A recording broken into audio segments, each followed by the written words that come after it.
love about Camp Fowler is the wilderness aspect to it. Camp is one of those few places where your head and your heart and your mind and your soul and your body are all in the same place.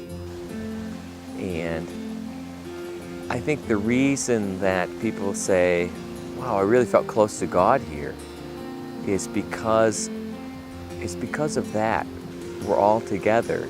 And when we're all together, that's one of the few times that we can hear that still small voice of God that whispers to us.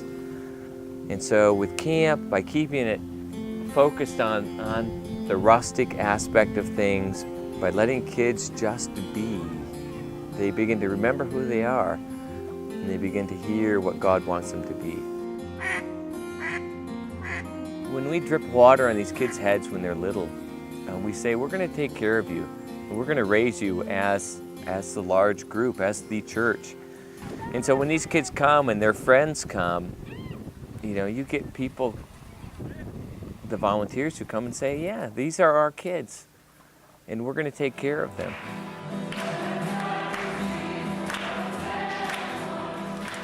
They get a sense that they really are loved, and they get a sense of something much, much bigger than themselves. So camp is a place where they remember who they are, and they're empowered to go back to Canajoharie or Cooksaki or Albany or New York City and live a little better, live a little bit more like the people that they've been created to be. The needs of these kids in some ways are very different than the needs that they were in 1954 when we first started. In some ways they're identical. They need space and trees and air. They need old dogs to pet, and they need canoes to paddle.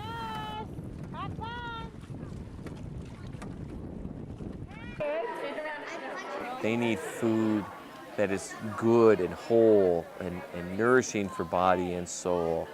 Food's good.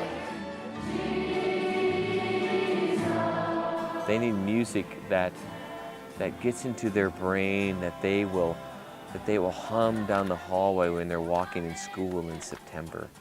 Pharaoh, Pharaoh, oh, oh, oh, baby, let my people go. Oh, yeah, yeah. They need a God who's present not only in this space, but is present in the worlds that they live in.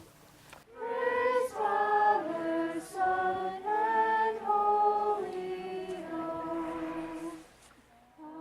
And that's what we're trying to do here. We're trying to give them a glimpse of the kingdom.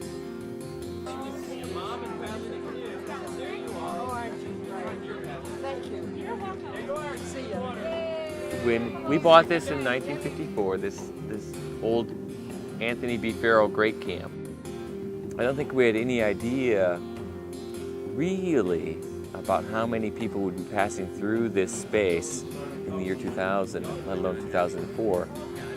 Suits Hall was built for 125 people, and we've had 200 in there today. And that's a good problem to have, that there's that many folks who can be here. But some of our space is a bit tight. And we need a little more space, but we want that space to be reflective of where we are. And so we want a dining hall that reminds us that we're in the Adirondacks, but we'd like enough room to move our elbows during a meal. The dining hall itself will be built in such a way that it will utilize alternative technologies so that it won't be a burden for those who 50 years from now are sitting on this space.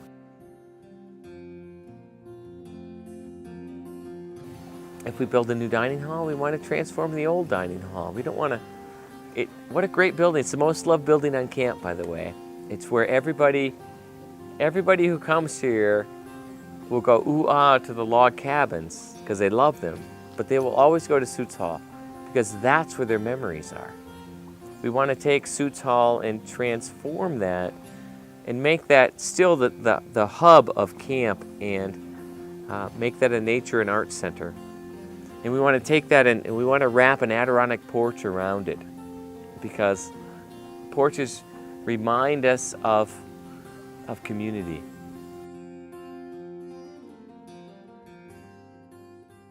We want to take the center of camp, which is this beautiful, beautiful area, but it's got a road running through it.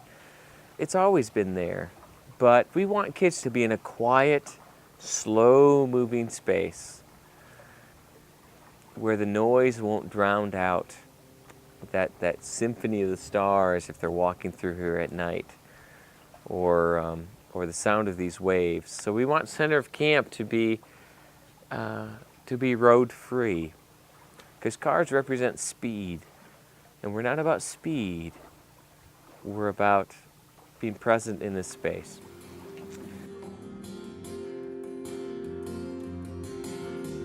We realize that we're more than just a summer camp, and so we want to build some prayer cabins where you and a friend or two friends, but not many of you, because we've got those facilities, could come up and pray and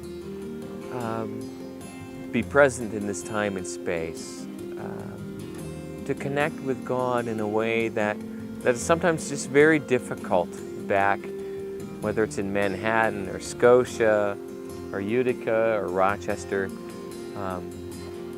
So we want to build some prayer cabins for not just pastors and not primarily pastors, but for people to come,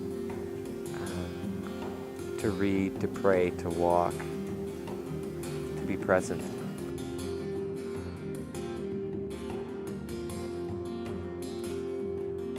We need to raise about $2 million to carry Fowler into the next 50 years of ministry. That first 50 years was funded completely on faith. We're in a different era. We're in a place and time where we need some resources in order to continue to do that well.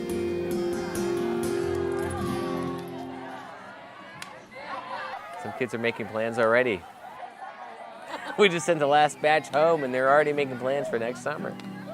Isn't that great? Isn't that great to have that sort of hope in the world? It only takes us 5